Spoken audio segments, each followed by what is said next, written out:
স্ক্রিনে যাকে দেখতে পাচ্ছেন তার নাম জ্যোতিষ্ক বিশ্বাস। কারোর কাছে নামটি পরিচিত, আবার অনেকের কাছে একদমই অপরিচিত।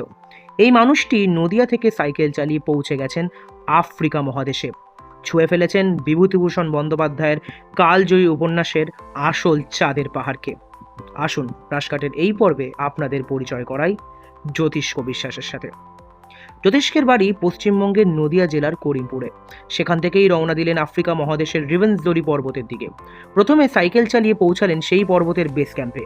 তারপর ট্রেকিং করে পৌঁছালেন রিভেন্সডোরি পর্বতের সর্বোচ্চ শৃঙ্গ মার্গারিটা পিকে, যার উচ্চতা প্রায় 5109 মিটার।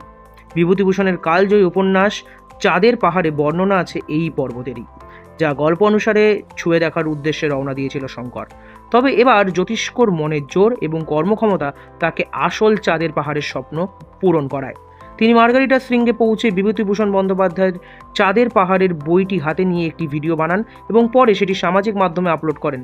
ভিডিওটিতে তার সাথে দেখা যায় একটি চিরকুট, যাতে লেখা আছে আর ট্রিবিউট টু বিভূতিভূষণ বন্দ্যোপাধ্যায়। আমার ভালো থাকার কারণ হচ্ছে চাঁদের পাহাড়, বিভূতিভূষণ বন্দ্যোপাধ্যায়। আর এই মুহূর্তে আমি রয়েছি চাঁদের পাহাড়ে।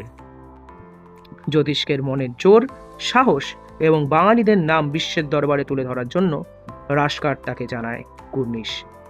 অর্কপ্রভ চক্রবর্তীর রিপোর্ট, রাশকাট।